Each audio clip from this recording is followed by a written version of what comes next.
No, open. No, open.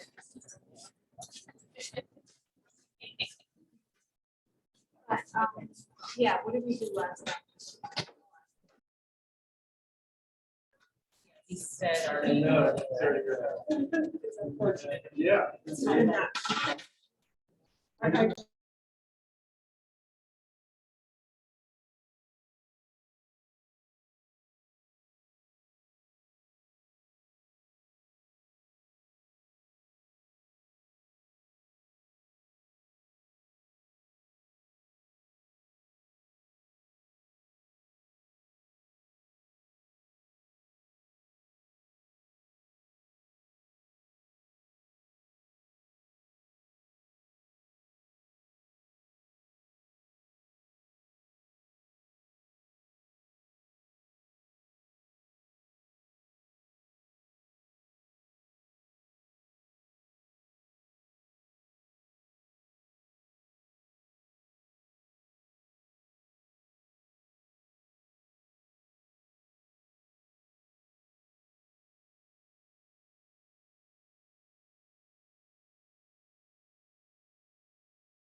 And just a reminder, so the decisions that were made at the last meeting were tentative, including electing co-chairs, et cetera. So technically, as of this moment, you don't have co-chairs, which is why I'm going to call the meeting to order. So I'll call the meeting to order at 6:33. And maybe we'll go around the room and just do some introductions of who's sitting around the table. Then we'll adopt the agenda, affirm the decisions, and I'll turn it over to the co-chairs at that time. So maybe we can start on that end and just introduce yourself and your role. And Sure. My name is Keith Boyle. I'm from Pertinent, and I'm a rep on the AWSD board. My name is Mary Neppinger. I'm from Harrisburg and I'm on the committee. My name is Carol McBride. I'm from Addison, and I'm representing the. My name is Kevin Hansen. I live in Bristol. I'm on the MAUSD board. I think I'm representing the community. Brad Johnson from Starksboro. I'm on the USD board. Dave Sharp from Bristol. Well, I can see Starksboro from my house. And I'm on the MAUSD. Ed McGuire, I live in the neighborhood. Dustin Bargan, I live in Bristol. Also, I'm not on any board. I am a non-independent. I am Stephanie Rossier. I am a Lincoln resident, and I am also a teacher in MAUSD. My name is Tracy Rand and I may be your consultant to assist you with this process. My name is Martha DeGraff, and I am from Canton. Mary Kate Kelly, I'm a Moncton resident. Sarah LaPearl, I live in New Haven and I'm also on the MAUSD board. I'm Becca Coffey. I live in Virgins. Lori Martin, Addison Northwest, I'm your recording secretary. Sheila Soul, Superintendent, Addison Northwest. I'm Erica Andrus. I'm from Harrisburg and I have 2 kids at Virgins High School. Troy Parity, resident of Bristol. And Patrick Green, superintendent for the Mount Abraham Unified School District. So the next item is to adopt the agenda. Is there a motion to adopt the agenda? All right, I'm sorry, you'll have to. second, If Troy Parity. people could say your name before you speak, so, because it is hard to see the name tag, that'd be helpful. Second, Troy Parity. Thank you. All right, any discussion? I think everyone has a copy of the agenda. No, we have additional copies here. Kevin Hansen, just a point of discussion. Is there a password for the Wi-Fi? Yeah, so the password for the Wi-Fi, the guest Wi-Fi, it's Go Eagles, so it's, let me double check, I think it's a capital G. No, it's not. No, I'm sorry, lowercase g, 03 AGLES. So it's Go Eagles, all lowercase, with a 0 and a 3 instead of an O and a P. Thank you. Any other discussion around the agenda? Can you repeat that one more time? Sure, so Go Eagles, but it's G03 AGLES.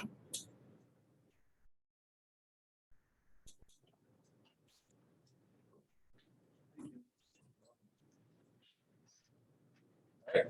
Hearing no further discussion, all those in favor of adopting the agenda say aye. Those opposed, nay. And any abstentions? All right, we have an agenda. Now I'll accept any motion to affirm the decisions made that were tentative decisions at your prior meeting out in Virgins. Ed McGuire, so. Is there a second? Second. Sarah LaPearl. Any discussion?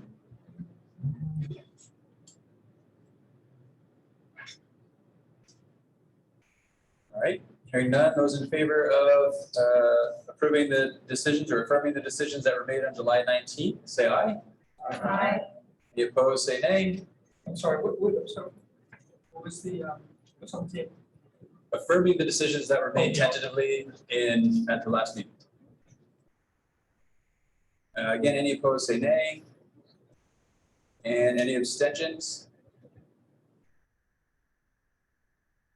All right, you have affirmed those decisions, which means you now have co-chairs and a consultant. And I'll turn it over to the co-chairs specifically, I think Martha for tonight. Yes, so as co-chairs, we decided that I would be running the meetings that were held at Mount Aid, and Mary Kate would be running the meetings that were held at Virgin's at this point, unless something comes up. So the first order of business that I have is to approve the minutes of the July 19th meeting.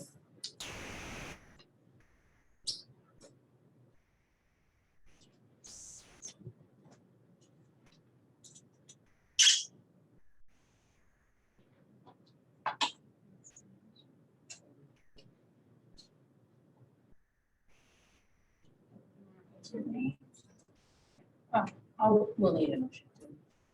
Do have a correction. Bottom of the page. Motion first, I believe. Yes, I I believe. make a motion, Sarah LaPearl, to approve the minutes from July 19th. I'm sorry, I have a problem.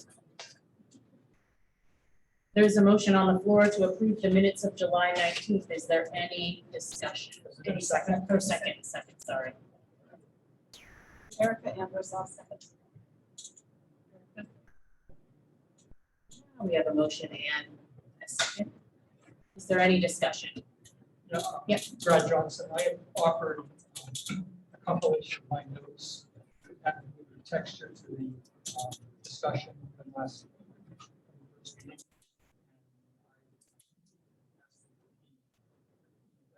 That compilation, which has been. Speak up. Can everybody hear Brad? I can't hear you. I'm sorry. I just asked that the compilation of notes that I offered, that distributed to everybody on this committee, and this addendum to the meeting minutes.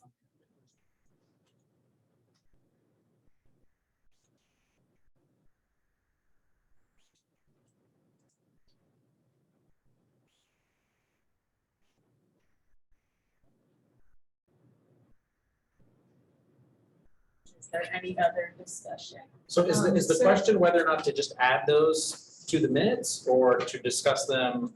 I guess what's the question? The question is whether the add was an addendum to the, Okay. the minutes that were submitted, because I think they have a texture to the discussion itself.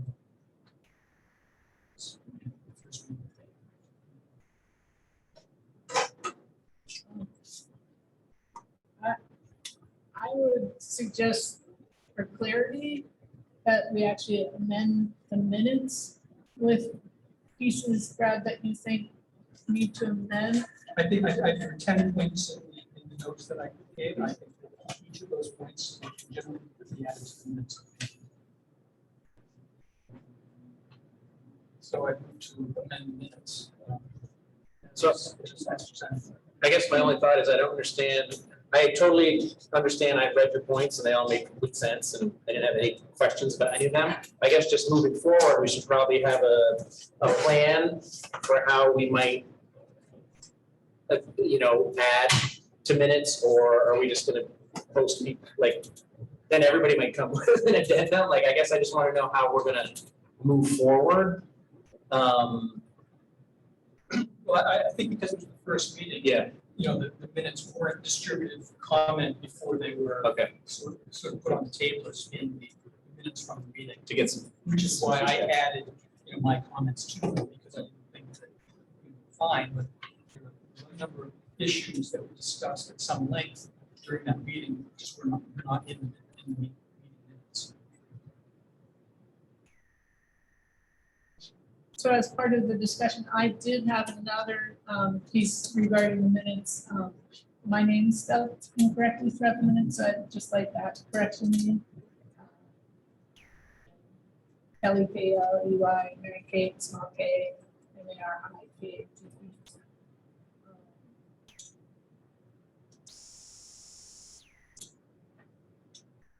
Is there any other discussion on the minutes? I'm trying to figure out how to handle the addendum. Maybe filed with it? As amended. I think As you're amended. asking, like, right, you're asking for approval as amended. As amended. Okay. Any more discussion? All those in favor of approving the July 19th, 2021 minutes with the addendum and the correct spelling of Mary Kate's name, say aye. All opposed? Any abstentions? Motion carries. As required by 16 VSA 706B, Mary Kate and I will notify the secretary of appointment to this as co-chairs of this committee. At this time, we're going to discuss sort of what the expectations and what our meetings are, our guidelines. And if you can be, everybody went through and saw the open meeting law that was attached that we will be following for the state of Vermont.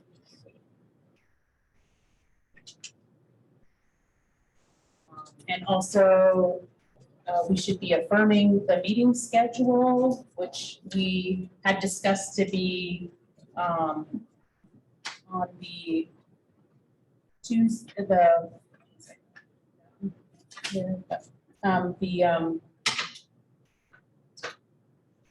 first Tuesday, is it the first Tuesday and the third Monday, I believe, of the months?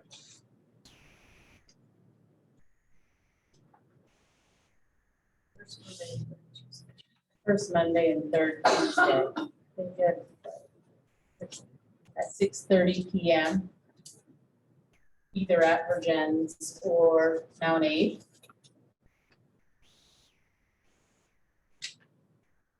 But we do have a special meeting on August 30th because of the Labor Day holiday, and that will be at Virgin's in the library. I think it's actually the 31st. Or the 31st, Yeah. okay. We have a-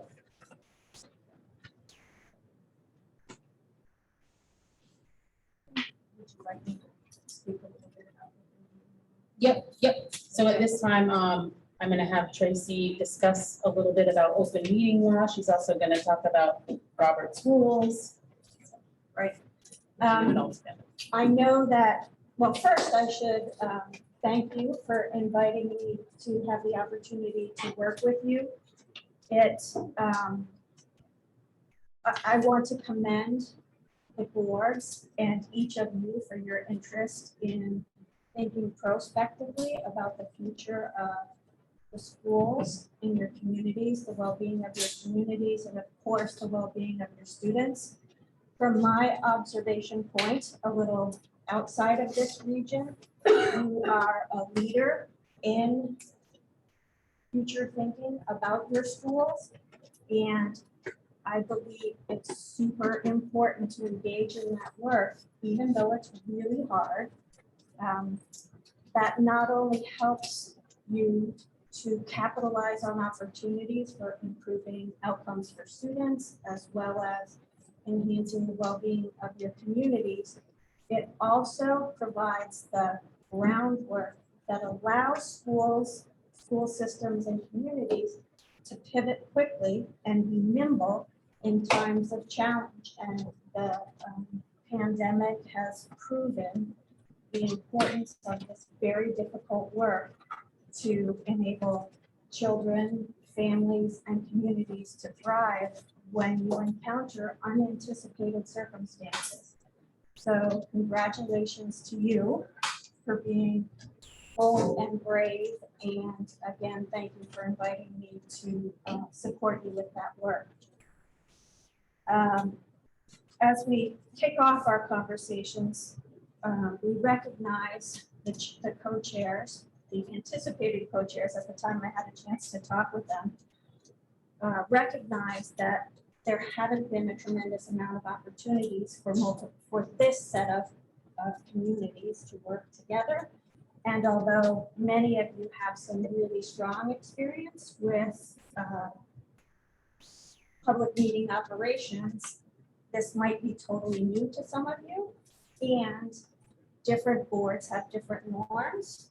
All may attend to open meeting law and Robert's rules with full attention, but the way you get to that can differ. So it made sense to start with a brief review to make sure that we're all on the same page and you at least have a foundation for discussing those norms. And your first conversation about how to handle minutes is an example of the importance of working through those issues. So attached, or it was linked in the meeting agenda, but if you picked up a packet at the door, there were also hard copies. And I thought I'd start with just a brief review of the most pertinent components of open meeting law,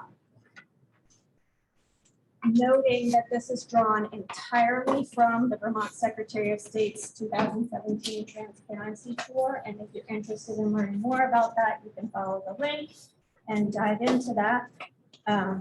But again, just want to highlight some of the key points that might be relevant or most relevant to this particular committee. Open meeting law does apply to all public bodies of the state and municipalities and committees and subcommittees of those bodies. This body is a committee appointed by those bodies. And so it's subject to open meeting law. Open meeting law applies anytime a quorum of the majority is present. I've counted twice, and once I counted 15, and once I counted 14. Is this a 15 member? Okay. So it's a 15-member committee, meaning when 8 members of the committee are present, we have a quorum. And a meeting occurs anytime a majority engages for the purpose of discussing business or taking action. My suggestion is that you are mindful of the reality that even when you're gathering in less than a quorum, it may be useful to avoid discussion of business related to the work of this committee to enhance the transparency and ensure that the public has the opportunity to observe and monitor the work that you do on their behalf as their designees, and show your commitment to open meeting law in that way. Of course, I'm sure you have your own norms and routines, but again, keeping as much of the discussion in public where folks can observe is a really helpful way to add transparency and build trust. It's important to note that a meeting can occur regardless of physical location, and it can occur asynchronously and over a period of time.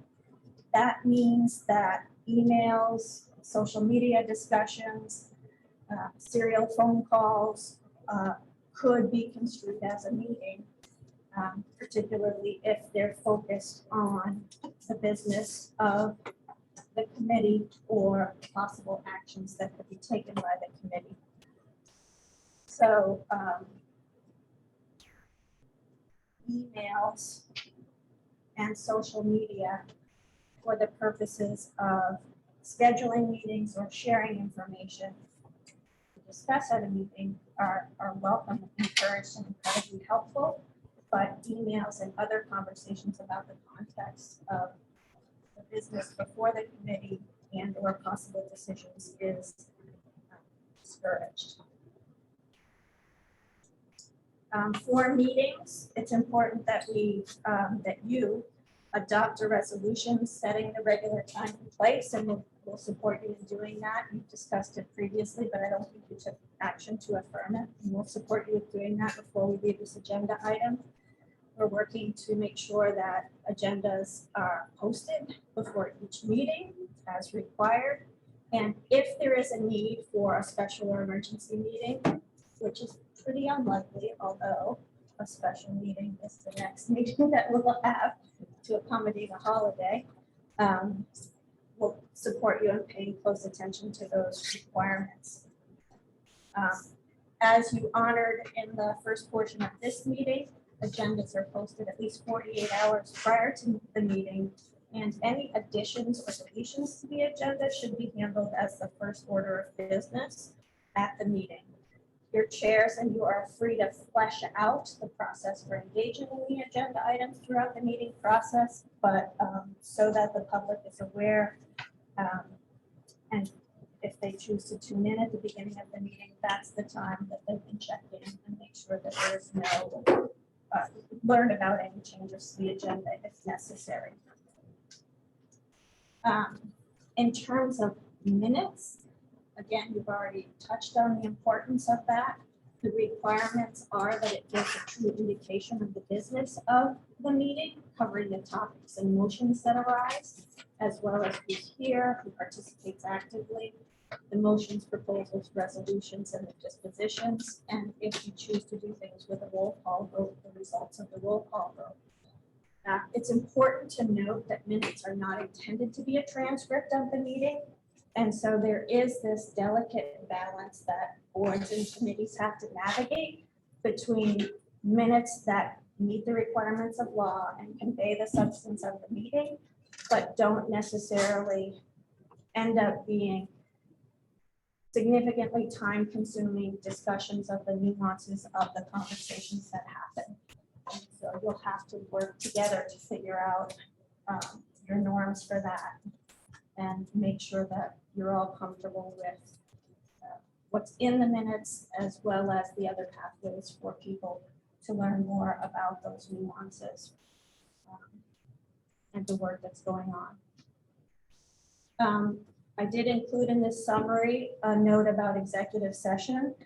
It's highly unlikely that this committee will need to meet in an executive session, but if you do need to, superintendents, the co-chairs and I are happy to work on making sure the criteria are met for that.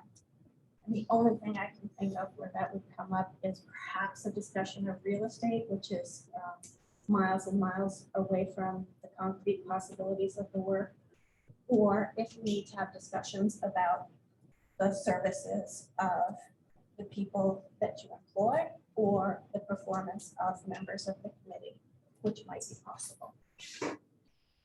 Again, email and social media to share information about a meeting coming up, to schedule them, to share resources for discussion at meetings is welcome.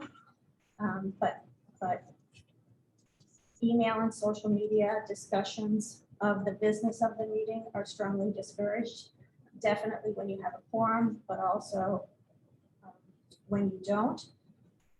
Again, for the purposes of transparency and to demonstrate your commitment to open meeting law.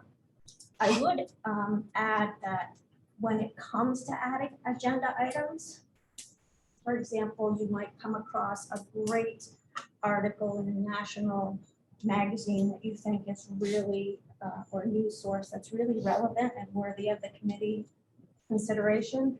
My suggestion is that you reach out to the co-chairs or me or one of the superintendents and ask for it to be on the agenda. That way we can incorporate it into the work plan in a planful way, or say, we don't see this as relevant for the agenda, and you then have the opportunity to bring that item to the beginning of a meeting to ask that it be added by a vote of the committee as well. But I imagine that an overwhelming majority of the work that we have to do can just be directed to the co-chairs, and we can find good times and places to address the issues, information, questions, and concerns and ideas that committee members would like to bring forward. To that end, I'm also happy to serve as your hub for communications. If you have something that you think is relevant, feel free to send it to me, and I can work with the chairs to get information out to all committee members in a way that doesn't approach a questionable open meeting law practice. But that question about that? Sure. So how would you like to be, I mean, how should we communicate with you if there's something you want to add to the agenda? I will give you my email and my cell phone number. I'll send it to you after this meeting, if that's all right. Does that work? I have to write it on my to-do list though, right now. I got it. Okay. Because that's how I organize myself. All right. The co-chairs have worked hard to talk about public participation and are planning to offer opportunities for public comment at the end of the meeting. And when we get to the parts of the meeting where there are decisions to be made that folks might want to have a voice in before those decisions are taken. They are also working to expand facility with technology to enable in-person and effective, productive in-person meeting concurrent with virtual participation. This is the first attempt, and we'll see if we get to a place where we can effectively take public comment in that mode, but have tried to be really proactive that we're still working on the technology, and the emphasis is public participation in person right now, whenever possible. Last thing that's worthy of mention is what is a public record, and any written or recorded information, regardless of its form, that's produced related to this work is a public record and could be requested. So it's important to keep that in mind with regard to emails, documents, any written or electronic record of work related to the committee. So your personal emails on your personal accounts, if they're related to this work, could possibly be requested as part of a public records request. So one of the things I try and think about is anything I produce, I imagine how I would feel if it was on the front page of the local paper. And if it needs muster for that, then I can produce and share that document. But if what I want to write or produce in another format wouldn't meet that standard, I pause and rethink what I need to say and what I don't need to say, and also how best to communicate and deliver whatever that message is. I don't know what we'll get in terms of interest in records and documents, but it's worthwhile to always be ready for that. Any questions that I might be able to help with on open meeting law? Erica. My glasses aren't strong enough. Erica Andrus. And just a clarification about minutes. It says no later, they should be posted no later than 5 days after the meeting. So I'm wondering if that means after the meeting in which they are approved or after the meeting that takes place. So you post them before they're approved. Draft meeting minutes should be ready within 5 days of the meeting. It's my understanding that the fabulous Lori Martin will be taking care of that for us. And so those will be posted and available, and then you'll have the opportunity to approve them with amendments at a subsequent meeting, and the final minutes can then be posted. Does that make sense? Yes. You mentioned an opportunity to review draft minutes before they go up. Is that? I serve on several boards, and that's sort of the way we do it, is draft minutes go out. Board members have the opportunity to comment on them, and they're brought with any changes incorporated and brought to table.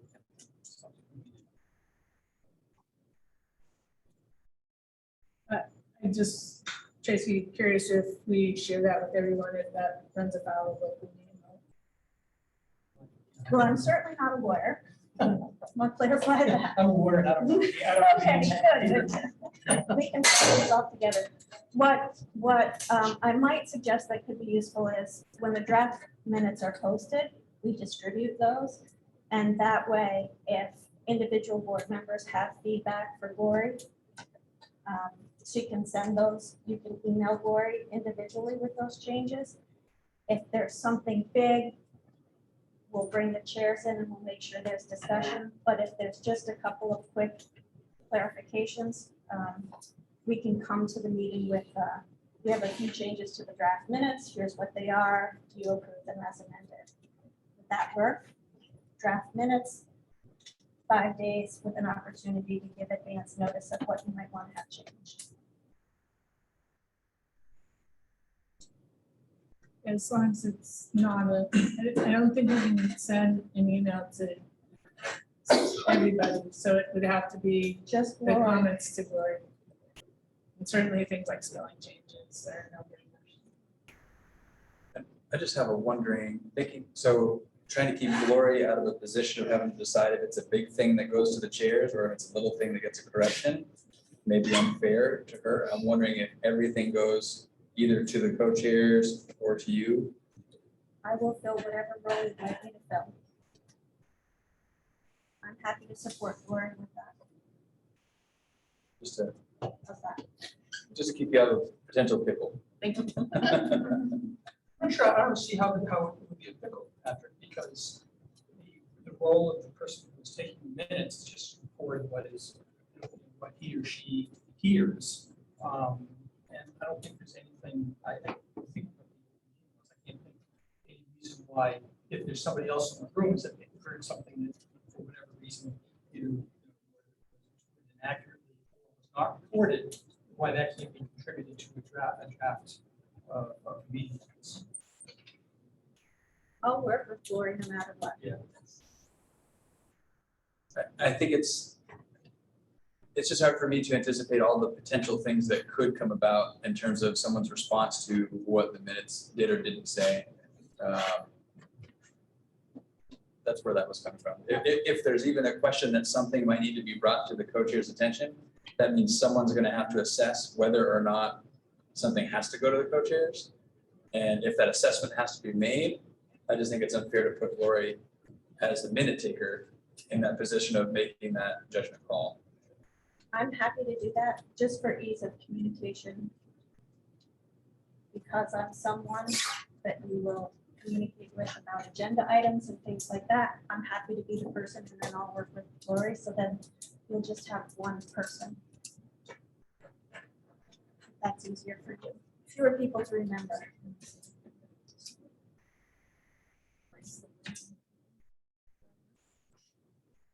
Yeah, I was looking to see what Robert Rules said about minutes and what they were unapproved, suggested, or not what they were called, but how does everybody feel about that? General thumbs up. Perfect. I also wanted to check in ever so briefly on Robert's rules. Just like the law, I am not a parliamentarian, and there may be people in the room who are more versed in the nuances of Robert's rules. But I would note that as a board of 15, you are subject to Robert's rules, and the less complicated Robert's rules of small boards is not an option for this one. I think most people are familiar with the process of a motion and a second, discussion and a vote, in this case, discussion, public comment and a vote. But there are several other strategies that may come into play, and the attachment in the agenda and linked in the agenda is some of the common Robert's Rules activities that might come into play in a discussion, including perhaps calling for the orders of the day if we get off track, which could happen. Temporarily laying aside a motion for a future meeting, moving to lay the question on the table, closing the debate on an item, limiting the debate. We might want to set timelines for debate and discussion of certain articles. And we've already experimented with needing to amend. So this is just a cheat sheet that may be helpful to have handy. I do also want to highlight that I think that in the early stages of the work, there'll be a lot of learning and discussion and question and answer. and less decision-making requiring formal votes and motions. But we should expect to get into decisions via Robert's rules. Sir? So I haven't, my name's Kevin Hansen. I haven't, not very not familiar with Robert's rules for large groups, but I think there's at some point a cutoff where chairs are not participating in discussions. And I just want to understand if we go with Robert's rules for large groups, if it's going to inhibit in any way the participation of the chairs in the discussion. Which I would think would be detrimental to the process. Is that something we can just decide as a group? Or is that something that, I don't have that answer. then I feel like we can? Well, I think it's worth looking into to find out. I'd be happy to look that up for you for the next meeting. I think that's important. Yeah, if nobody objects to co-chairs discussing, engaging at this meeting. The other thing that sometimes comes up is the chair doesn't vote in a large meeting except to break a tie or make a tie. Hopefully that doesn't come into play because we're generally approaching consensus with decision-making, but I'm happy to look that up as well. I think the statute requires that we follow Robert's rules, what Robert rules provides for this section of item. So that's the interesting.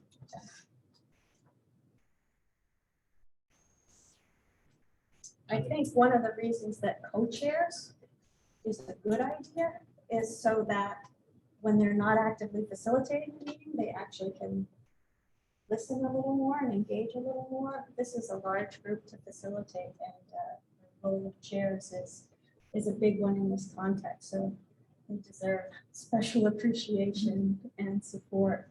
I guess as a follow-on to Troy's comment, is if in fact there is limitations on chairs, can we modify that?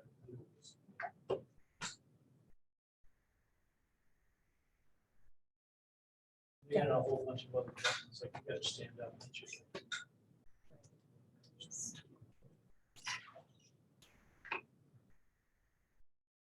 So before we leave open meeting law and Robert's rules, did want to make sure you had an opportunity to formally affirm your proposed meeting schedule so that it's clear and transparent to your community members who want to follow along. I think that the plan was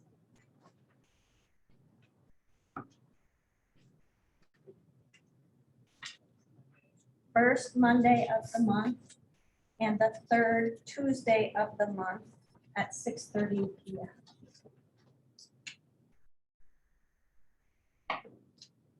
So we need a motion to affirm that.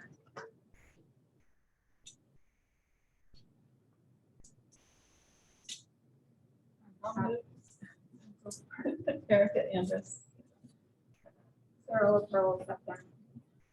Okay, we have a motion on the floor to affirm the meetings, the first Monday of the month and the third Tuesday at 6:30 p.m. Is there any discussion? I just have it in my calendar, the third Thursday, so I have it wrong, right? Yes. Third Thursday? Yes, you're affirmed. Okay.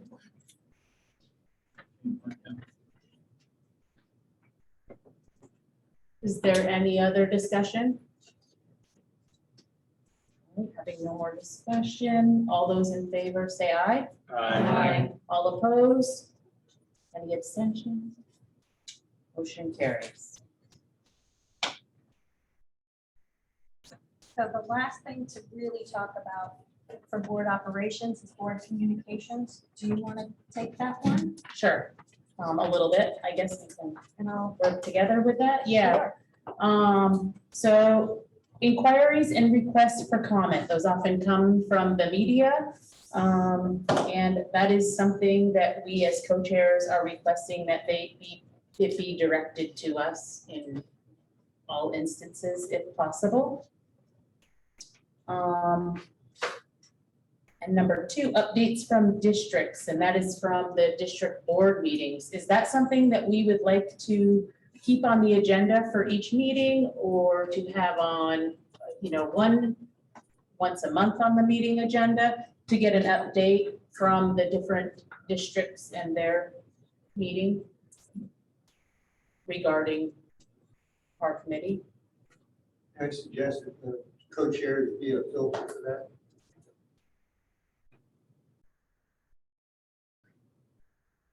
So if a district board has something to share, shoot an email and we'll put it on the agenda. Yep, okay. Why don't we have, my, board members communicate with me and Keys and North.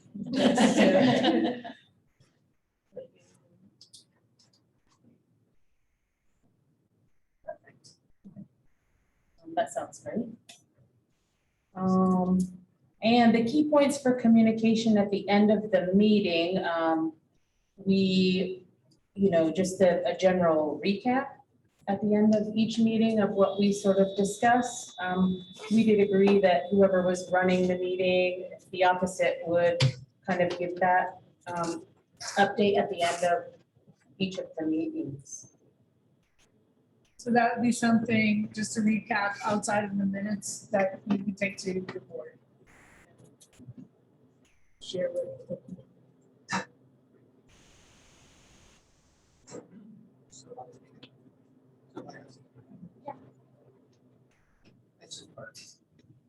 And kind of under the same umbrella is the communication support designees. And that's sort of just having all the communication come to the co-chairs.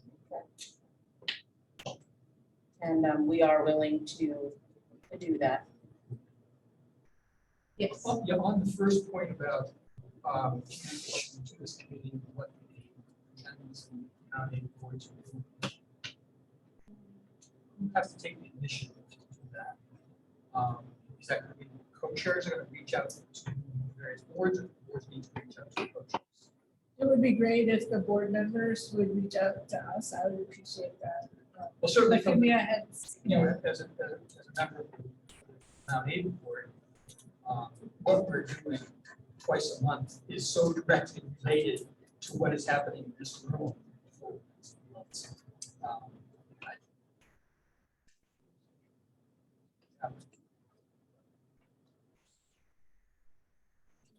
Yeah, that's perfect. And, if it happens that a month happens where you don't have anything, great, you don't have to reach out, but.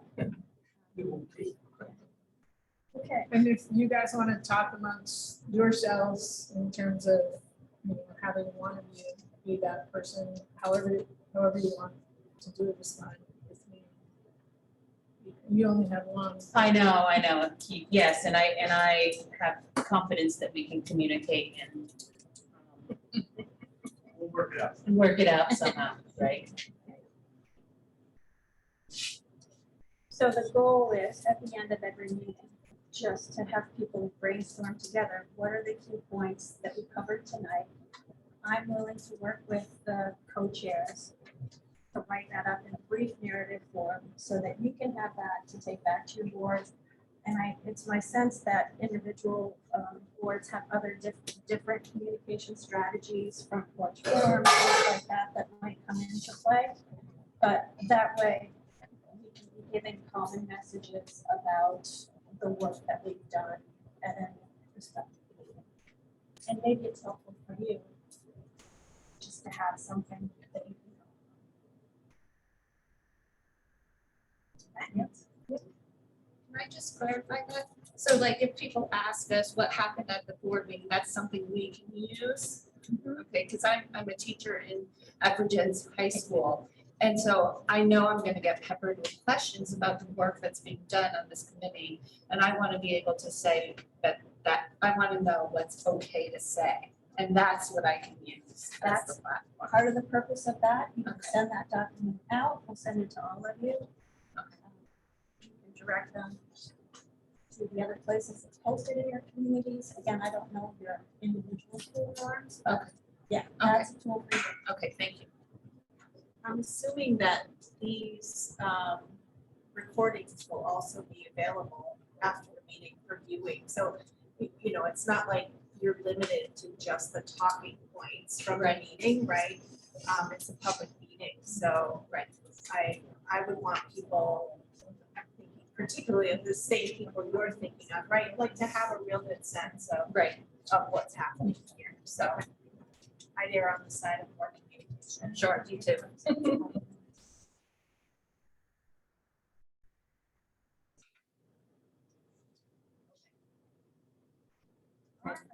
Next is, we would like to discuss the draft timeline and work plan, which Tracy has created. I think everyone was embedded in the minutes, but we also have a hard copy here, and she is going to talk about it. So if anybody didn't happen to find the link or didn't print it, and likes paper like I do, there are paper copies attached to the agenda still available there.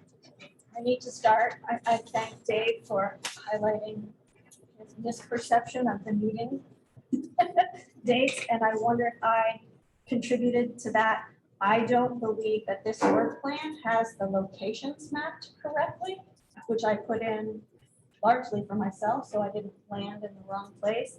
So I will correct that, and obviously we'll be updating this work plan together based on your discussions. So I apologize for those, and I will get you a corrector version along with any additions that come from the discussion today. I wanted to start by framing and summarizing the required work of this committee and backwards mapping from your goal timeline, which is a vote, if you just decide to recommend a vote, in March of 2022. And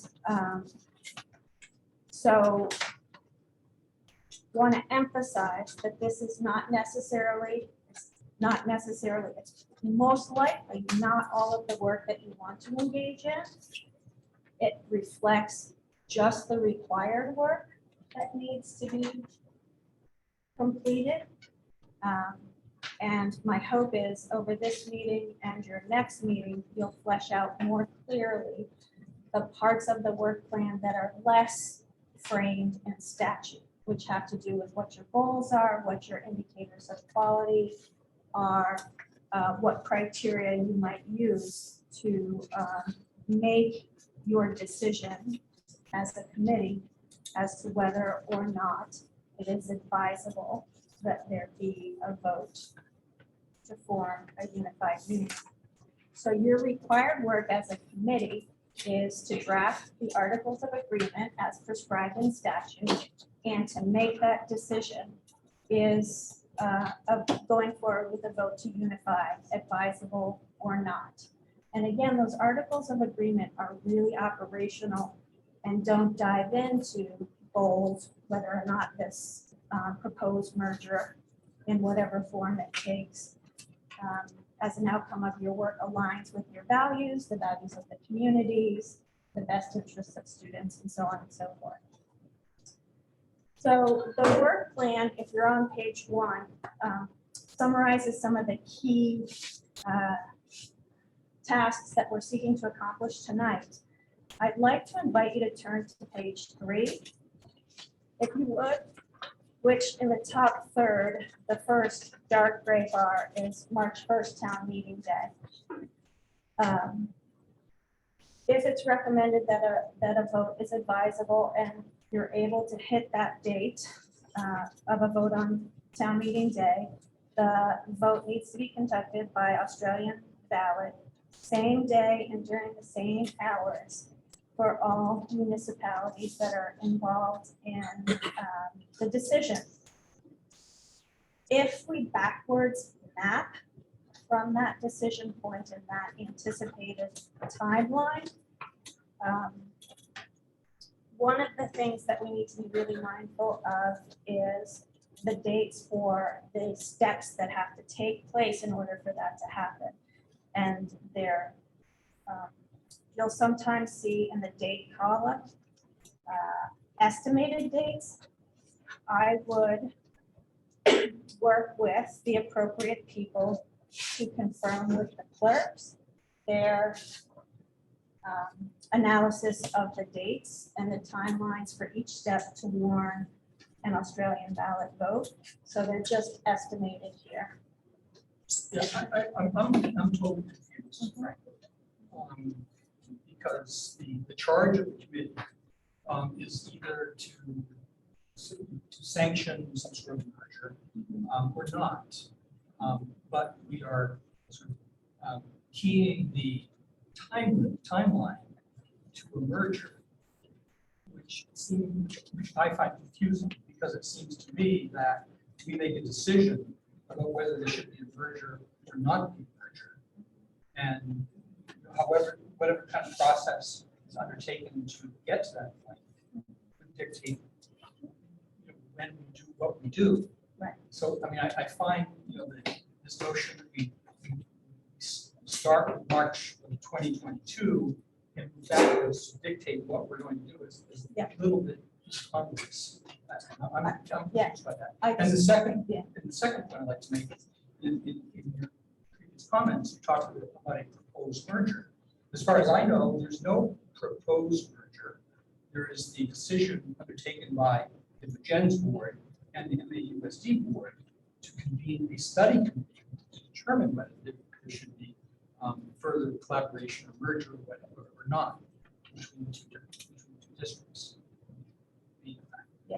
Again, I find it the way we're approaching this is being very confusing. I apologize if it's confusing. No, I'm not blaming you. And, You don't need to apologize. It's not on you. I'm just commenting on the way this has been teed up. I'm happy to review with superintendents and board chairs from the forming districts what the intent of the charge was. My understanding was it was a 706B committee charge, not an informal study. Statute says, here's what you do to form a merger study committee, and nothing precludes you engaging in a study committee informally in advance or outside of that process. So I apologize if I misunderstood, but my understanding was this was a committee that was formed pursuant to 706B and is intended to be a merger study. That said, and that comes with some statutory considerations, which I want you to understand, so that you can consider timeline and so you can consider a process for engaging in and strategies for engaging in the work that I think you're speaking to, which is what are the goals, what are the criteria that we would need to see in order to feel like we need to recognize or recommend that this is advisable versus not. How do we know this is a good idea? But to some degree, in order to do that, you also have to frame out what is the organizational, the governance structure that you're recommending to go forward so that you can do that perspective analysis. So it is a lot of pieces going forward at once, and I totally understand. No, I totally agree with everything you just said. The issue I'm having is the timeline, because 706B doesn't say that you have to provide a timeline. And in fact, speaking, from my understanding of MAUSD board discussions, there's a lot of emphasis on the fact that this committee is not committed to any particular timeline. And so, again, it's confusing by starting so far. I offered March as a timeline to get you started because that was referenced in the goals. If you let me continue, I'll show you why I'm worried about that timeline. And certainly, it is the committee's decision about how fast or slow we go. And when we finish, not mine, not the boards, not the superintendents, it is your decision. So hopefully I can give you enough information so that you can make solid decisions in the process. And again, I apologize for the amount of information that needs to come in order for you to get to that place. And if it's helpful, Brad, the way I was thinking about it, so, and there are at least 5 other people in this room that were at the joint board meeting of Addison Northwest and MAUSD when the charge was written, that sort of put out there, and both boards recognize it's sort of soft language in the charge that the boards don't get to set the timeline. This committee sets the timeline, but it was put out there in a hope that maybe the timeline could target a March 1st, 22 town meeting day vote if there's going to be a vote. And I think what I've appreciated about what Tracy's put together here is, as this committee considers that soft language in that charge, it's important to know if this is what this committee wants to shoot for, here's what it's going to take. That's kind of the reality check of that timeline. And that may influence what direction this committee wants to go with in terms of where it lands for a timeline. Gosh, a couple others. Dave.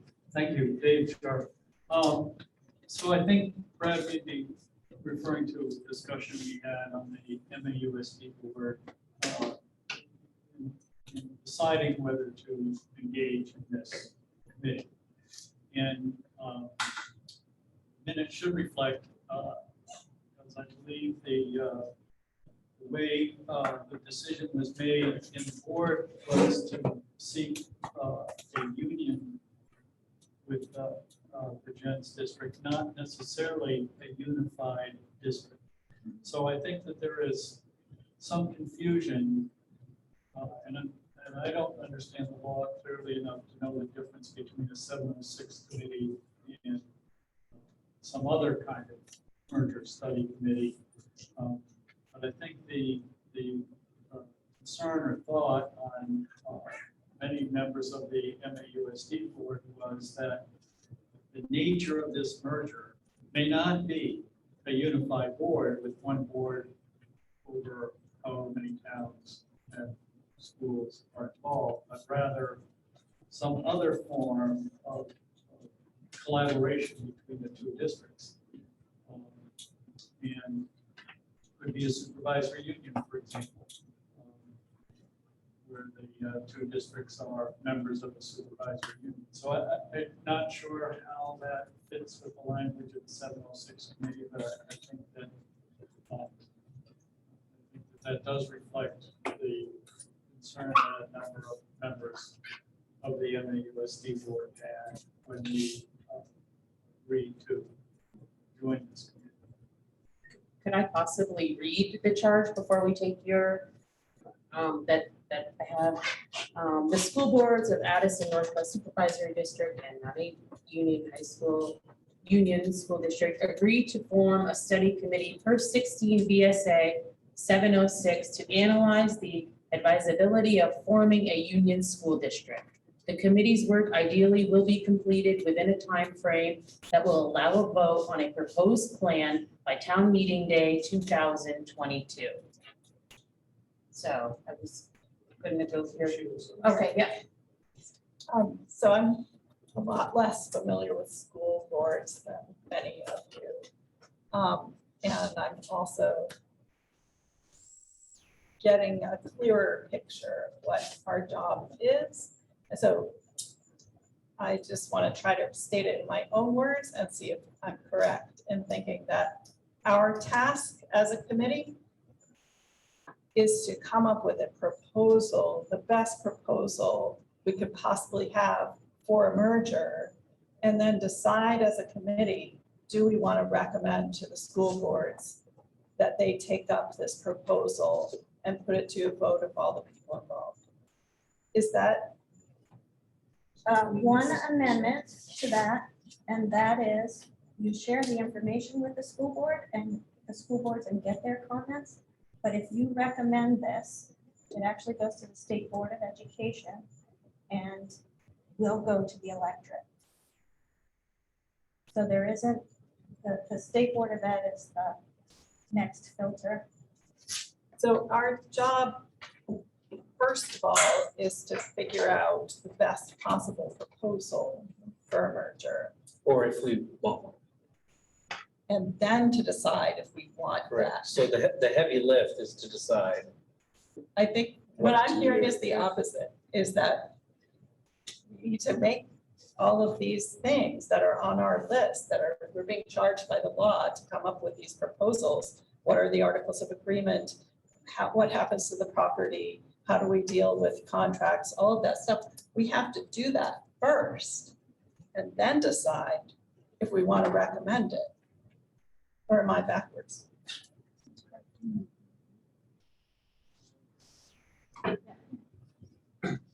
You have to have a model of something to evaluate the pros and cons of, and compare it with your future without that model.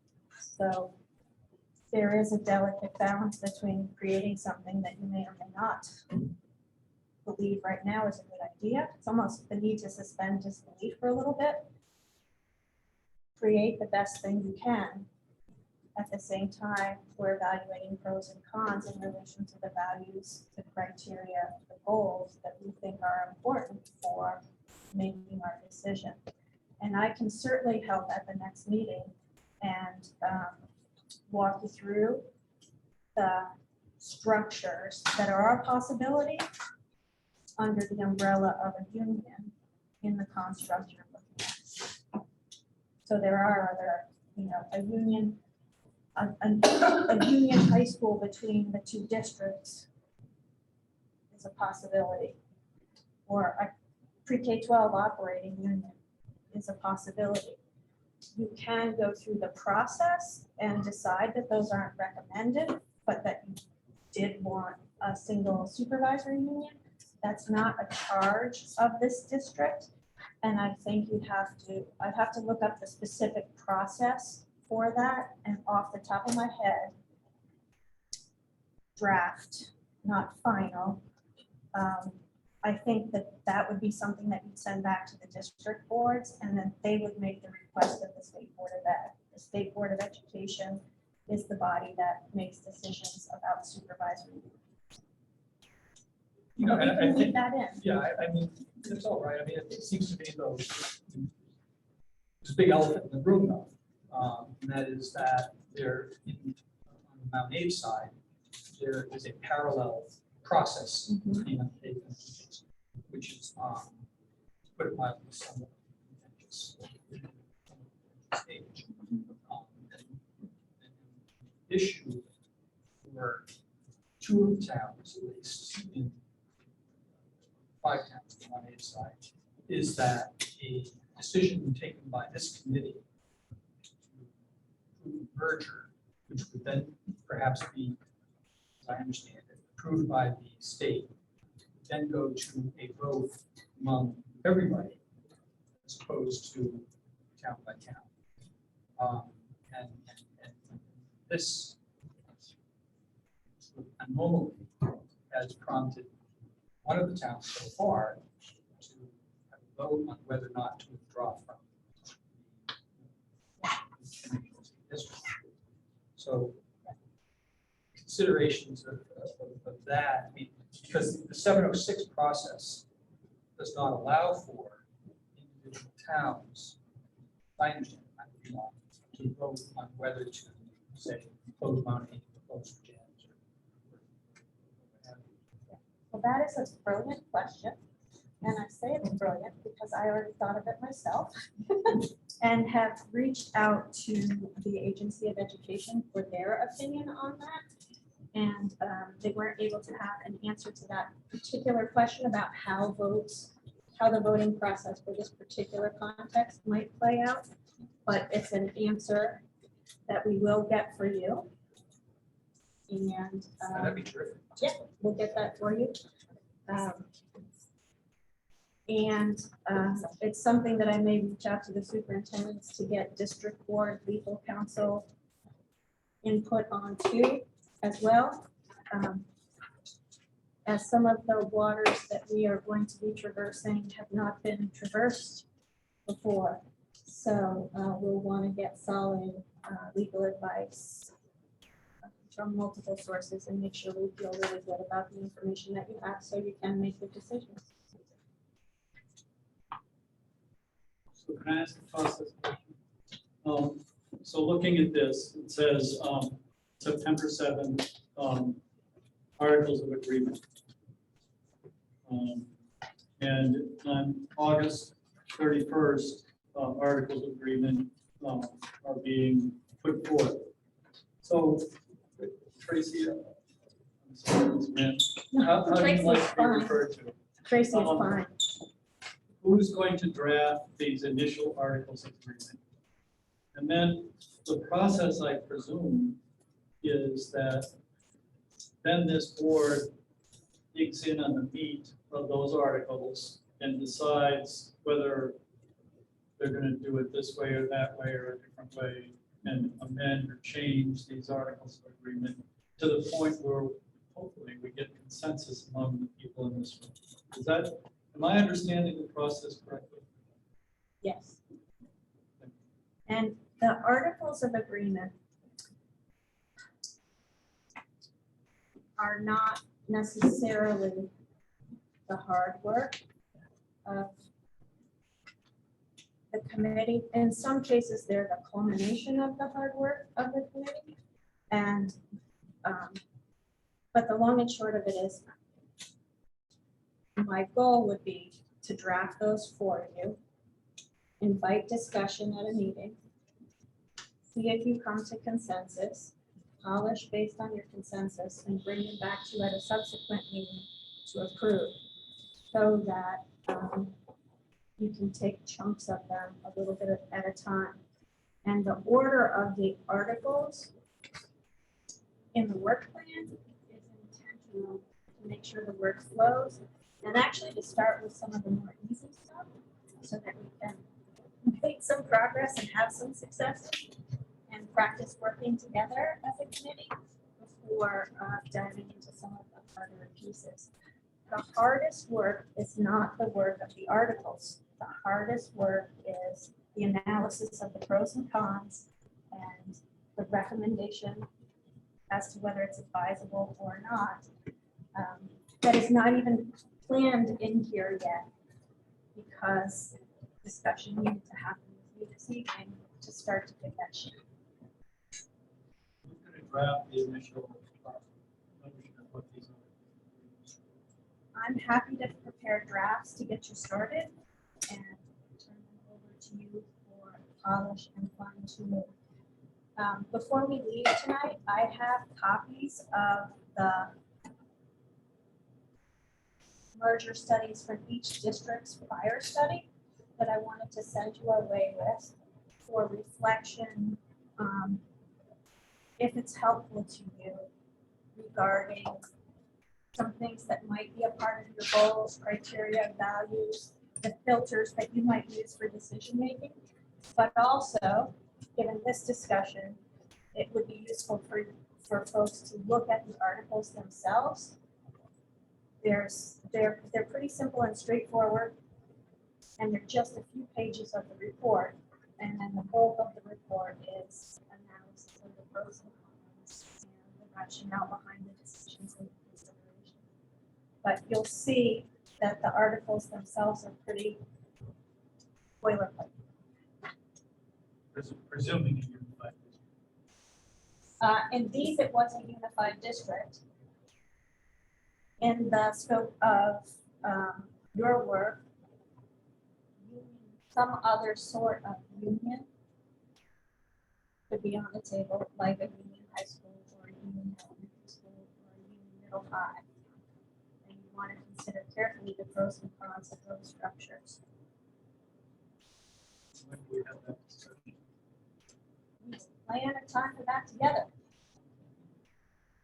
Again, I didn't want to come in, not even having met any one of you, and presume a process and the work that you felt was most important. So part of the goal tonight, and as we get into the agenda, further in the agenda, is to talk about processes for doing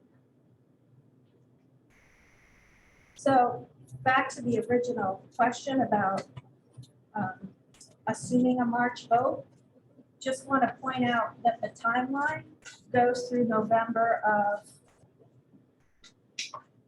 2022.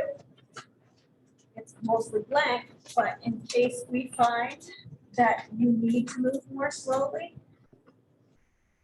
it's already there. Again, I didn't want to intimate in anything I prepared for you that I knew what timeline you were going to settle upon.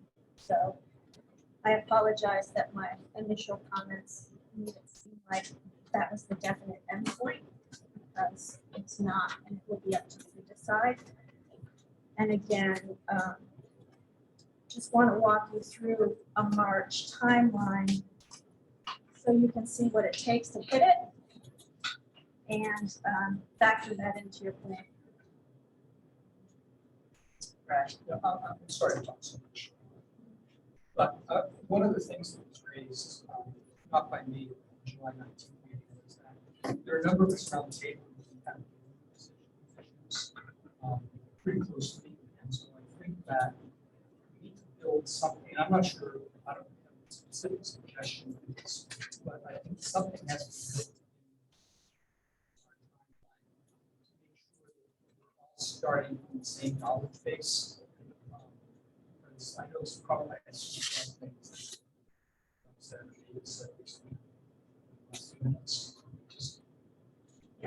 are out of context for a lot of folks around the table. I'm concerned about that, about how to get focused information. And I need more to And I think that's why starting with the articles here to read for the study committee reports is a good starting point. Well, I'm thinking about some of the inputs that we on the MAU USD board have from the demographic challenges to budgetary challenges to where that comes from. Yeah. And more importantly, events the last 6 months of COVID and other factors it's changed. So. I have those studies in my pile too. Didn't want to overwhelm you first night. And just from your discussion this evening, heard an agenda item that I think will be a priority for next time, which is just a 101 on governance structures and the possibilities. So we'll definitely work with the chairs on adding that. And can offer, in addition to, if there's a topic that we think the majority of committee members really needs to understand more deeply, please either email the chairs, email me, speak up at a meeting, we can do a post chat. If it's something that 1 or 2 people need more in-depth background on, I'm also willing to work with people individually, not in a quorum, but individually, just to provide some additional information and support and background as I'm able to help you feel comfortable and up to speed on items that most board members or most committee members, I'm trying not to use the word board, most committee members may have had experience with in some other context. So that's out there for all of you anytime. Email me, call me, I'll help.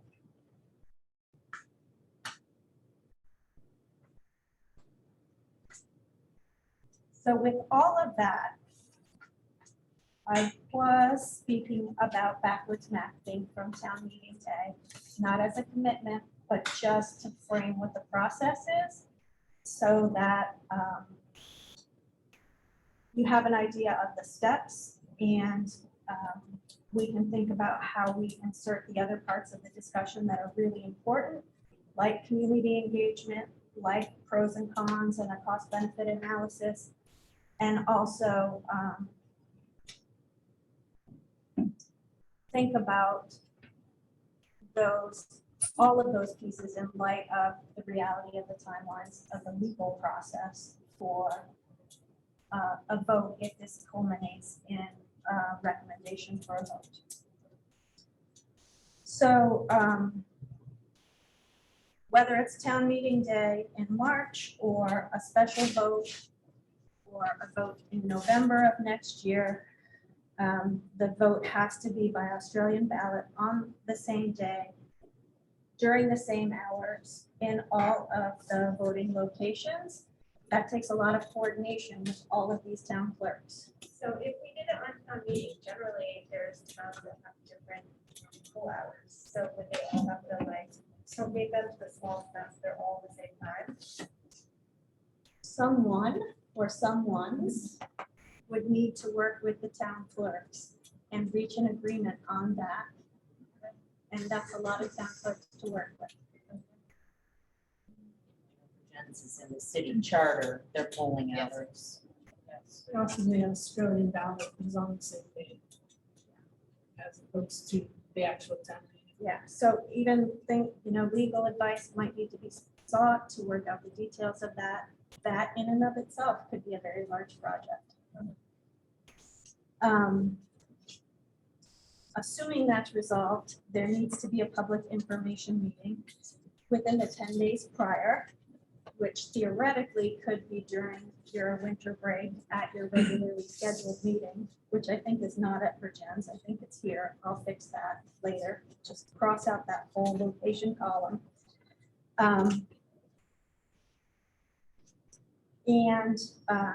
There needs to be a posting, an official posting of the warning and approval of that warning by the body that's responsible for warning the vote. That's another question that I've already started review with the Agency of Education about. I believe, and the AOE believes that it is the forming districts. So it's Addison Northwest and Mount Anthony Union that warn it, not individual municipalities, but we'll triple check and we would need to map that approval process with their board meeting schedule.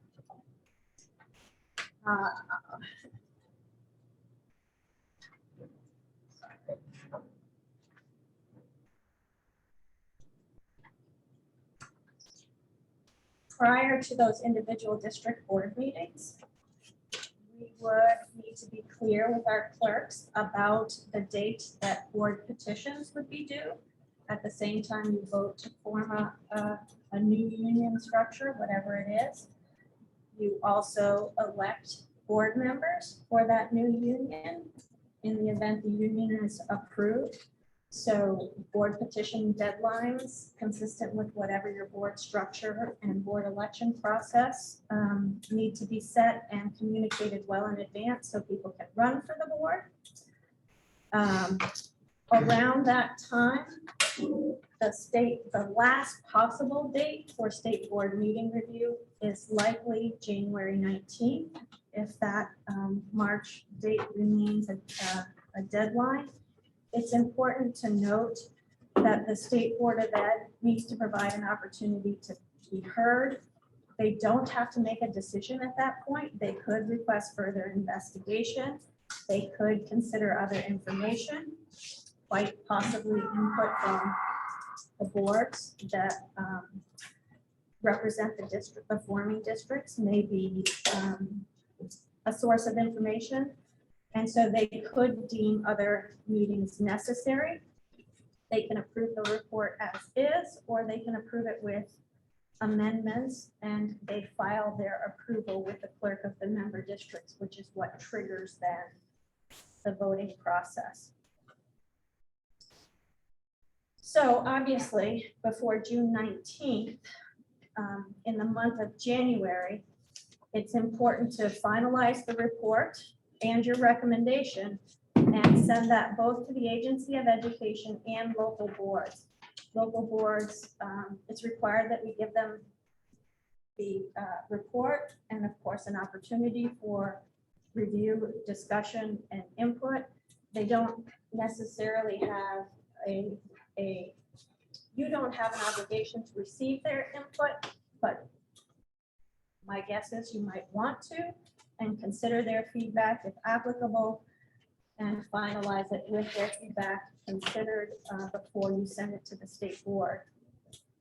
So that means that the articles and your preliminary recommendation, if you wanted to hit or felt you were able to hit a March town meeting voting date, you need to be approaching a recommendation as to whether or not this is advisable by late November or early December.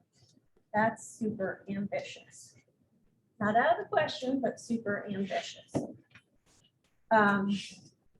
Prior to that, if you turn back to page 1, you can look in order at the articles that the committee needs to draft.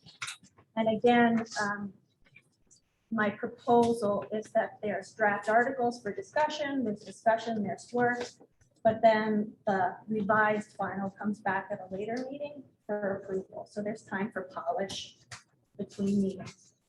So at the next meeting, a special meeting due to Labor Day on August 31st, which is planned to be at what location? Can somebody tell me where that one would be? Okay, so that was right. The rest is wrong. Some things that we would have on the agenda, obviously in addition of the kind of an overview of governance structures and the options.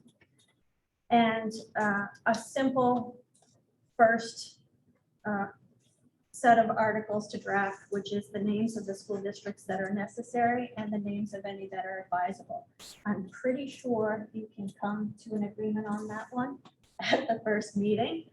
And I would like to support you in spending significant time diving into some conversations about the goals or criteria for committee determination, and also talking about strategies for community engagement further. We'll do a little bit before the end of this meeting, but community engagement is often an important part of this process, and want to support you with thinking about that together so that I can support you and the co-chairs can support you going forward.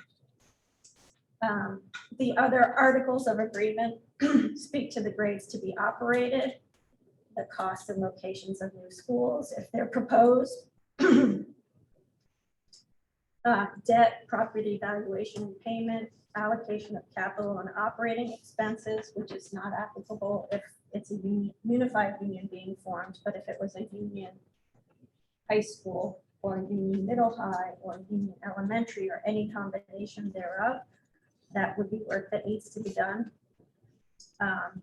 Board representation, terms of office for those board members, and some other important matters about voting and the method of counting votes. And very last proposed in the work plan is the determining a date of vote, beginning of operations, and a plan for the first year of operations for transportation, staffing, collective bargaining agreements, and others. And if you do decide to recommend formation of a unified union, you also have the authority to speak to the transition time before the new district is operational, which is important because there isn't a body to govern that unless you do that. So those are the ministerial determinations.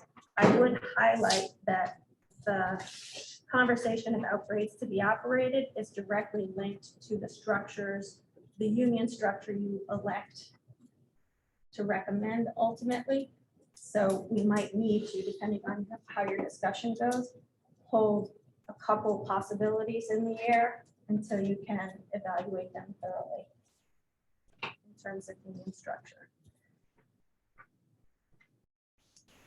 So that's the start of the easier parts, perhaps, of the work plan for generating a report. And again, this work plan leaves lots of blank spaces if the work needs to go more slowly, and for us to weave in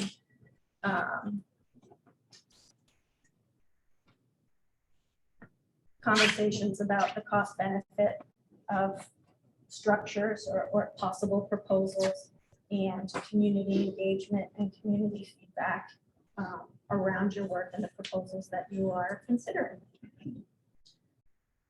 So I've just talked an awful lot, and I will pause and invite questions, comments, feedback,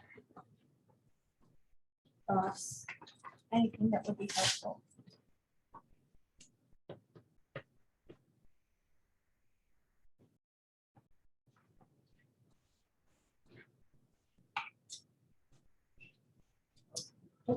Yeah. Right. I'm just curious if we do, draft all these articles of agreement. And then in the end, we decide that we really don't want to recommend unionization of the districts. Do we need to justify that decision in some formal way? Or is there some criteria for that? Or we just say, it doesn't, we think that people in all these different towns will never accept this, so we're not gonna recommend. I mean, the statute is silent on that issue. I mean, I think from a quote unquote political standpoint, if this committee decides to do one or the other, it probably should have some reasons for doing that. Otherwise, it's not going to get a lot of community support. But that's not a formal part of our. Not that I am. Every report that I've seen, and I've been a part of and reviewed study reports that recommend and study reports that don't. So I've seen both kinds do include a narrative and a rationale along with those pros and cons behind their recommendation. And in some cases, I've seen situations where there's been a recommendation not to, but all of that work was still hugely valuable for future circumstances, including a time when whatever those things, when circumstances change and the variables that may have led to one recommendation might lead to a different one.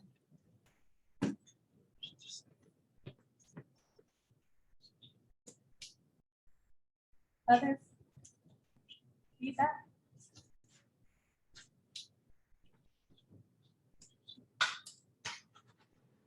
Is your hand up or? No, I'm sorry. No.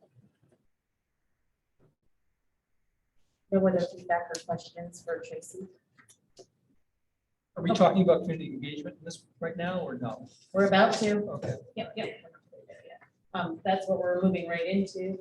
Is that right? Oh, Troy's got something. Troy Perry, I just, thank you. That was a lot of information. Some, I think it will be much more clear as we move forward, that this is gonna be difficult work. And, the reason I'm here is because I believe in it, and I believe in what is the right thing to do for our students and our communities. And schools make strong communities, and communities make strong schools. So I think that's why we're here. So thank you for outlining all of that.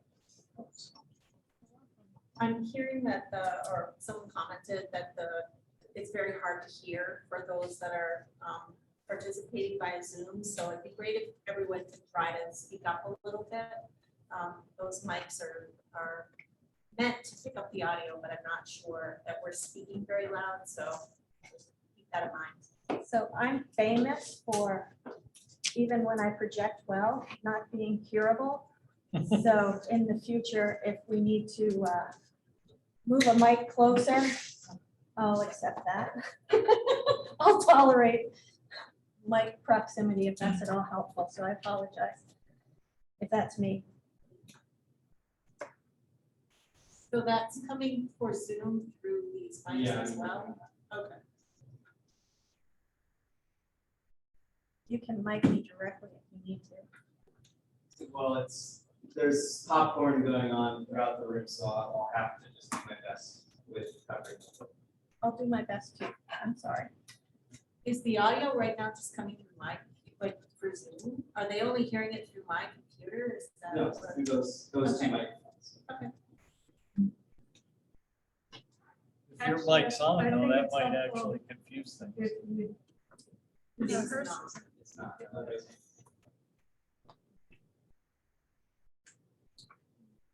I can just come back, you made a really important statement there, Tracy, that I think is valuable in terms of this process, and maybe it's a good segue to the next piece. When I think about the work of this committee,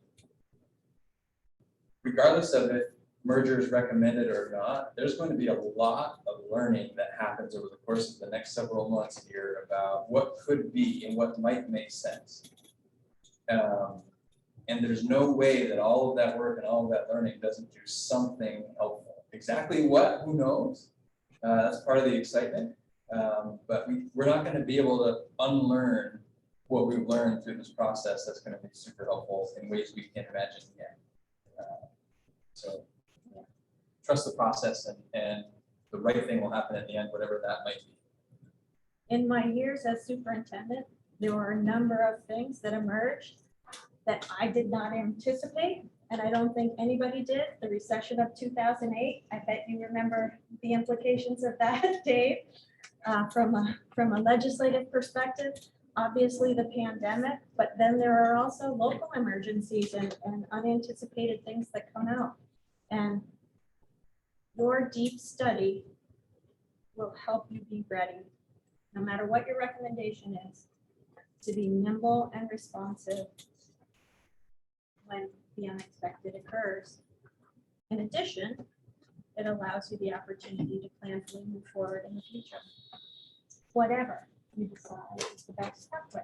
So again, you're to be commended for undertaking that.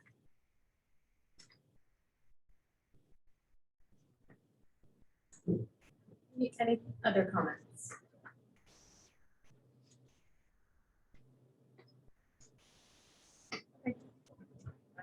Communication and community engagement. Can I read that into a goals discussion? Oh, sure. We're close to on time. I'm impressed with you. Good job, team. So the next two agenda items around communication and community engagement and a goals discussion. The intent tonight was just to prepare you for the next meeting and give you a few tools or a few resources to get you started, if that would be helpful. As we've discussed several times this evening, the board chairs have asked that we spend time early in the process identifying our criteria for decision-making, priorities that need to be considered, so that once we completed framing a model that we may or may not recommend, you have your criteria that you check back against, rather than chasing criteria through the process. So wanted to foreshadow that that would be an activity, something we would work on at the next meeting. And I wanted to give you two resources that you could use if you'd like. It's not required. And they are copies of the study committee reports for the last district merger. There are many other resources we could share, but these give you, one, an example of what the articles of agreement are, and two, the way that past bodies dealt with recommendations and the decisions making process, as well as the community context and criteria that were considered in 2015, 2016.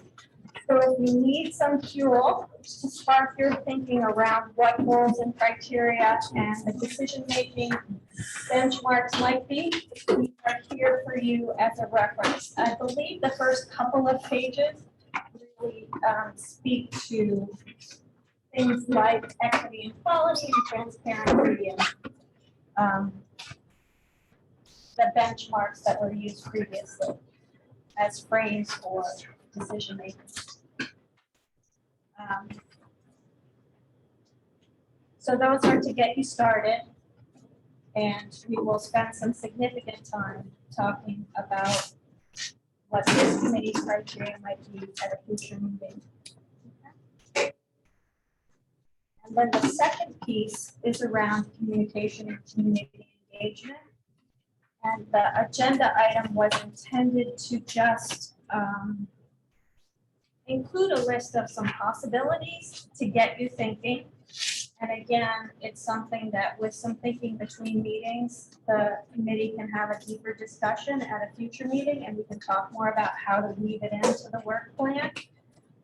Some possibilities that you might want to think about are forums, or almost like legislative testimony sessions or informational meetings where a lot of the time is dedicated to hearing from constituents and community members.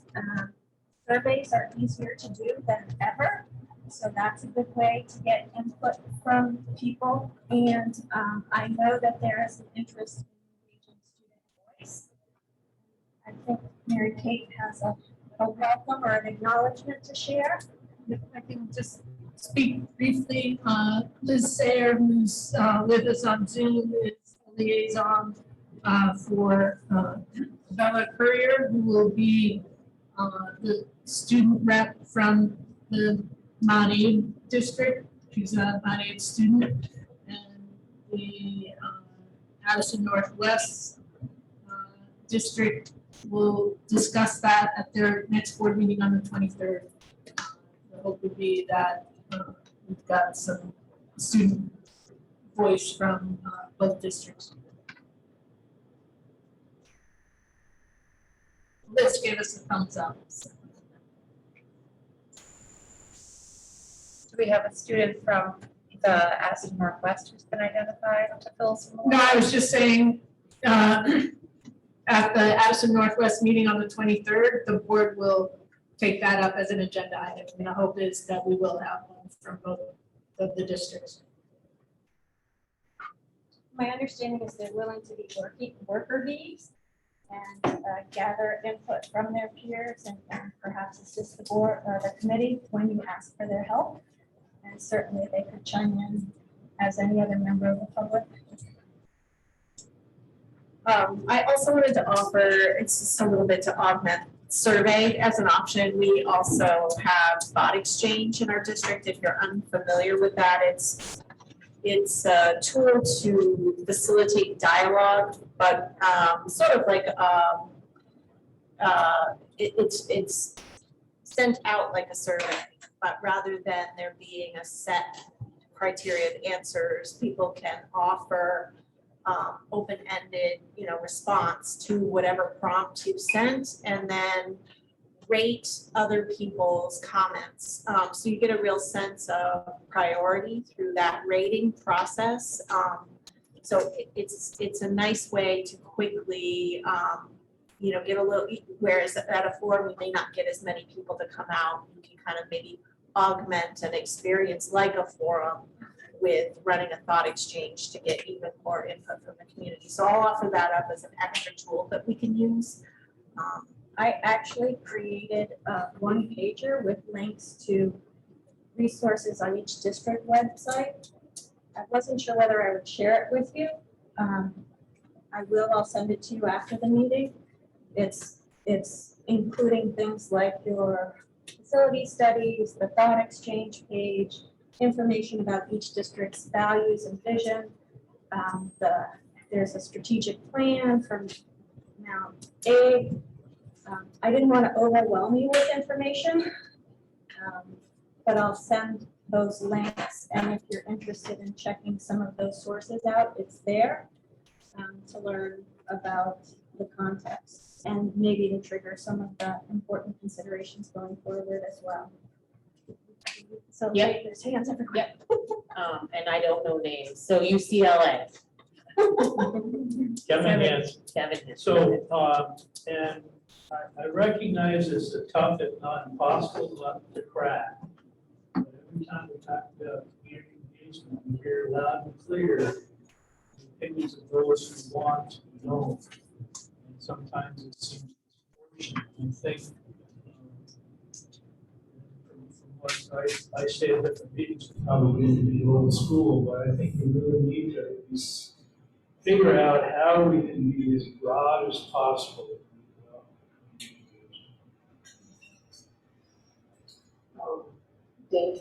Thank you, Dave Sharp. I know that there's been a group at Mount Aid that I don't recall the name of. I'm sure somebody else in the room does, community engagement group or something. Is our student liaison from Mount A sort of bringing information from that group, or should we solicit information separately from that group? I would ask Liz, who is on Zoom, is that something we can do, Coco? To see if she knows about that? I might have information as well over there.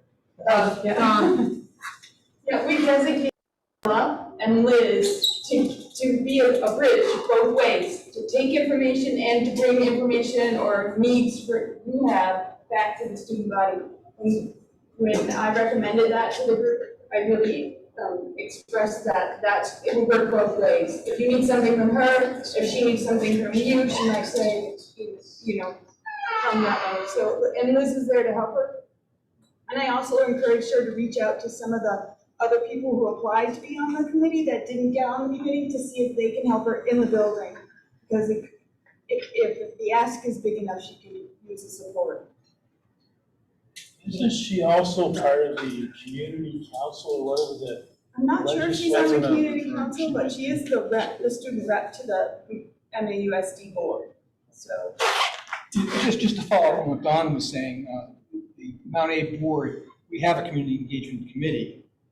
Maybe the board chairs or our facilitator can reach out to Krista Sringa, who thinks a lot about this, and might have some ideas and some suggestions as to how we might be effective, especially given if we're on, you know, this sort of strict timeline over a few months. It's got to be, whatever we do in terms of community engagement has to be pretty effective. This stuff is hard. Jens has the same. Yeah. Is it still Christina? Yes.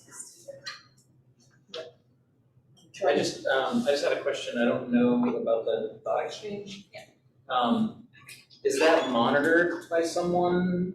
Like, I'm fearful of facts becoming twisted and or opinions becoming fact. That Right. in a discussion that can go really sideways really fast and then you can never take it back.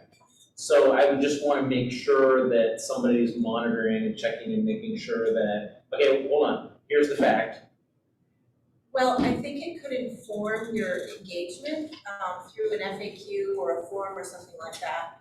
How it could work, let's just say, for example, someone posts a thought that says, you know, well, I've heard if this happens, they're closing every school except, you know, these two. So not a fact. Yeah, and a lot of people rate that high, which is unlikely because most people would recognize that as not being factual. But let's just say, for example, many people rated that comment as 5-star comment.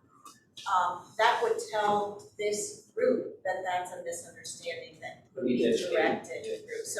So I would discourage us from, you know, monitoring what's being shared. But you can filter for, you know, vulgar language or personally identifiable information. You can set it so that it pulls those kinds of things out automatically. But otherwise, I wouldn't necessarily filter the thoughts.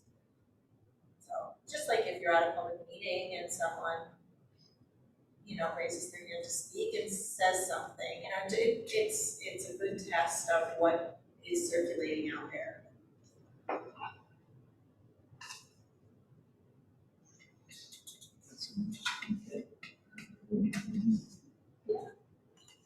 And any other thoughts that you have about engagement, feel free to pass them along. That is important. So our communication key points. No. Anybody? Communication key points. Do you have some? No.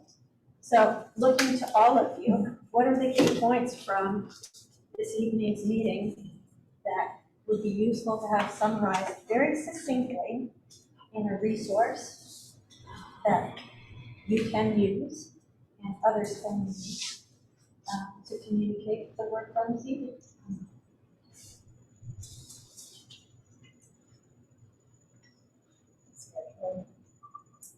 This is to communicate out to others. What? Right?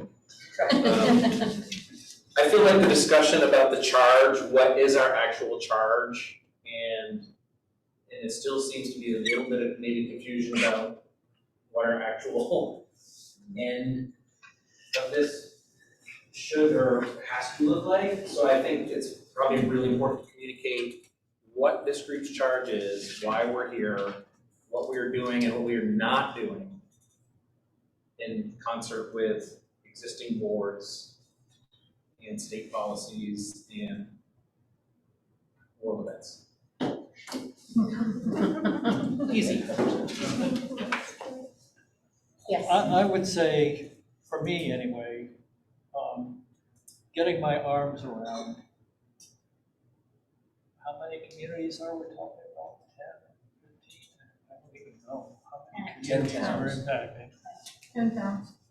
And the children in those communities, who, in my view, are Vermont's greatest resource.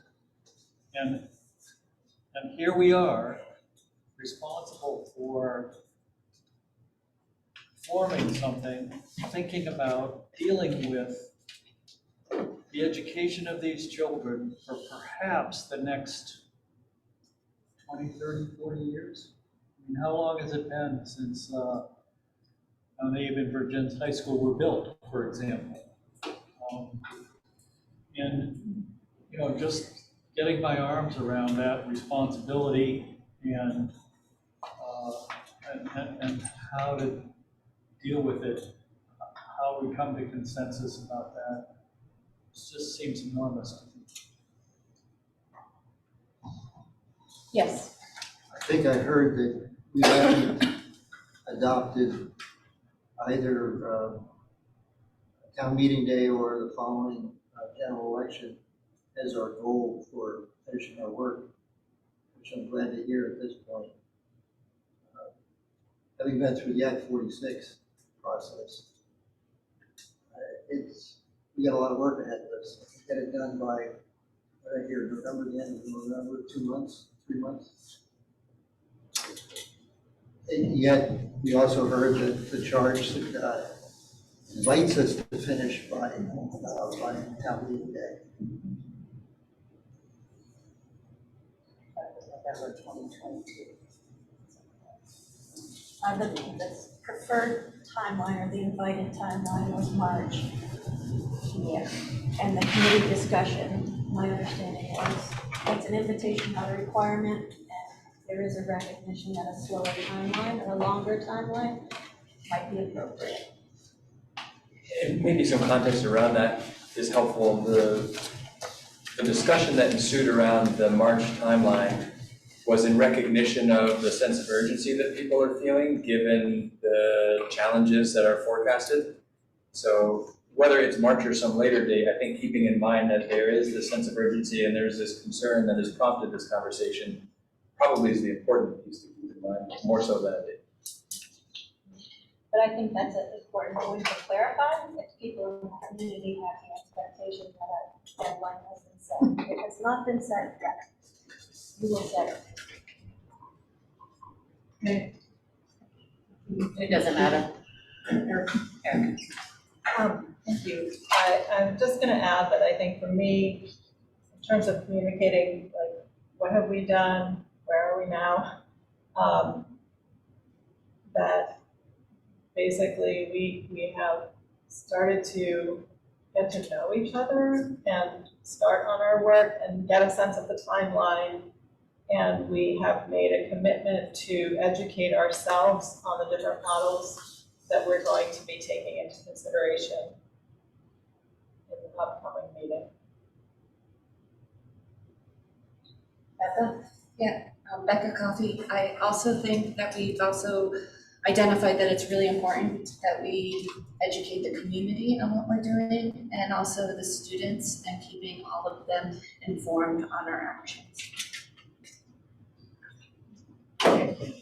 Yeah, I thought it was important, Tracy, when you were talking about, writing the articles, a lot of that's kind of boilerplate, but the real work is really, and I think the communication with the community is obviously two ways, and with our student reps, but really getting a handle on where we are now, what are our challenges, and then, what is the vision, how can we solve the challenges, what sort of opportunities might we have, getting all that information, and then, and setting sort of those criteria and goals, and then through that process, make a determination about, whether to recommend some structure. And then also that piece about learning what the different governance structures are, is an important piece. Yes. I just wanted to add to the list that hopefully we're developing in this meeting a shared understanding that we need to be objective and really science-minded and looking at the information without our opinions, so that we can really make a good informed recommendation.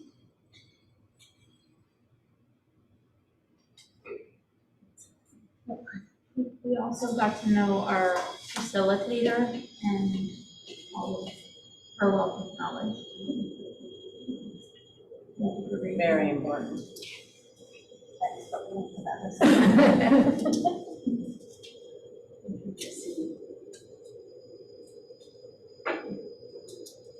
Great, I think I have my marching orders and can work on that for you as well. Excellent. Yes. So public comment. If you would like to comment from the public, if you could raise your hand, we can see how many people want to comment and then kind of gauge how long. Is there anyone? I'm going to start over here with the public. No comment. Okay, we can go to Zoom. Is there anyone that would like to comment on Zoom? Yep. You can either write a comment or raise a hand. I'm kind of keeping an eye on the Zoom as is Sheila, I think.